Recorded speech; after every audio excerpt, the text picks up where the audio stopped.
কিন্তু আমি অবভিয়াসলি আমি মেয়েদেরকে বলবো যে প্রবাসে যাও, কিন্তু যেতে বাধা নেই, কিন্তু তোমরা ওই যে একটু কষ্ট করো, প্রয়োজন কিছু টাকা লাগলেও একটু কষ্ট করে এমন জায়গায় যাও যেখানে তুমি নিজে সেফটি থাকতে পারবা, ভালো থাকতে পারবা। হাউস বিষয়ে আরও বেশিরভাগ তোমার সৌদি আরবে খুবই খারাপ ক্রিটিক্যাল। এখন কেমন ছেলে চাচ্ছেন আপনি বিয়ের জন্য?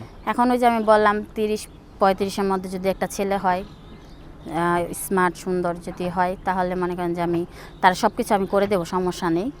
যেহেতু আমার টাকা পয়সা আছে, আমি প্রবাস জীবনে থেকে আসছি, তাকে আমি এখানে একটা ব্যবসা বাণিজ্য ধরিয়ে দেব।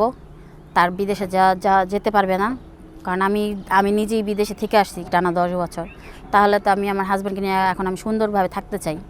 এখন সে প্রবাসে চলে গেলে তো আমার বাকি জীবন একা থাকতে হবে, সেটা আমার পক্ষে সম্ভব না। এখন কোনো প্রবাস করতেছে এরকম কোনো ছেলে যদি এসে বিয়ে করে সংসার করতে চায়? হ্যাঁ, প্রবাস যদি করে আসছে, যদি আর সে না যায় তাহলে সেটা সম্ভব। আচ্ছা, কিন্তু সে যদি যেতে চায় তাহলে তো আবার আরেক রকম হয়ে যায়। তার যে পাসপোর্ট আছে সেটা আমার সামনে ছিঁড়ে ফেলতে হবে, সে আর কোনোদিন বিদেশ যেতে পারবে না। এত জামাইয়ের এত প্রয়োজন? হ্যাঁ, আমি এখনকার যুগের মেয়ে, আর তাছাড়া আমি একটা মেয়ে মানুষের বয়স হতে বেশি সময় লাগে না। মেয়ে মানুষ বলতেও বেশি সময় লাগে না, আবার বয়স হতেও বেশি সময় লাগে না। তো আমি কি বাকি জীবন এভাবে কি কাটিয়ে দেবো? আচ্ছা আচ্ছা, যাক ভালো। কি যেন নাম? রূপা বলছিলেন? হ্যাঁ। আচ্ছা রূপাপু, এই যে প্রবাসী নারীরা, হ্যাঁ নারী কর্মীরা, অনেকে আমাদের সমাজে যারা এই মিডিল ইস্টে যায়, এই নারী কর্মীদের আসলে ওইভাবে নেয় না, যে মেয়েরা না কি জানে না কি হয় ওইখানে, যে বিভিন্ন বার, তারপর বিভিন্ন জায়গা বাংলাদেশে মেয়েরা কাজ করে, তারপর আরও কত টাকার বিনিময়ে কত কাজ টাজ করে। আসলে এত কিছু তো আমি জানি না, কারণ আমি তো যে হাউস বিষয় ছিলাম আর সেটা এক জায়গায় ছিলাম। তা আমাদের তো বাইরে বেরোনো যায় না। হয়তো বা দেখা যায় কোম্পানির বিষয় থাকলে, হসপিটালে বা কোনো অন্য কোনো জায়গায় কোনো কোম্পানিতে থাকলে বাইরে বেরোলে দেখা যায় ওরকম অনেক কিছু। এছাড়া বাড়ির ভিতরে থেকে তো অত কিছু দেখা যায় না, তো কিছু জানিও না। আচ্ছা আচ্ছা, তো এখন আপনি দেশেই থাকেন? হ্যাঁ, এখন আর যাবেন না? না। কেন যাবেন না? আর যাওয়ার আমি প্রয়োজন মানি না, আমার যেটুকু দরকার ছিল সেটুকু আমার হয়ে গেছে।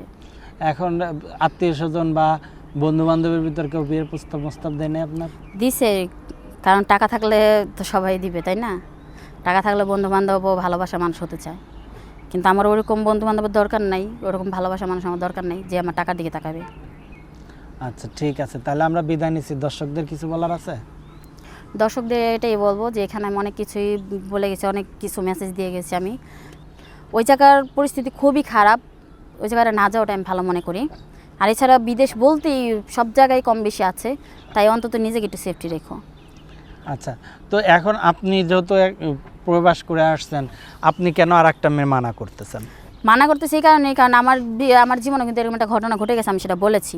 এখন ওই সময় আমার ম্যাম শুধু ফোনটা দিয়েছিল বিধায়, বা ক্যামেরাটাই হয়েছে বোধহয়, কিন্তু সব ম্যাম তো আবার একরকম হয় না। কেউ আছে খারাপ, যে আমার হাজব্যান্ড যা খুশি তাই করুক, হাজব্যান্ড আমারটা থাকলেই হয়েছে। বাংলাদেশে মেয়ে, কারণ ওর সাথে শুধু টাইম পাসই করতে পারবে, আর কিছুই না। কেন? আপনারা কি তাদের সব ভাষা আপনি বুঝতেন? ওখানে থাকতে থাকতে শিখে গেছি। আচ্ছা যাক ভালো। তো এখন আর যাওয়ার ইচ্ছা নেই? না। আচ্ছা, আপনি এই যে প্রবাসে গিয়েছিলেন, আপনার পরিবার থেকে ভাই বা আত্মীয় স্বজন কেউ কোনো বাধা দিছিল না?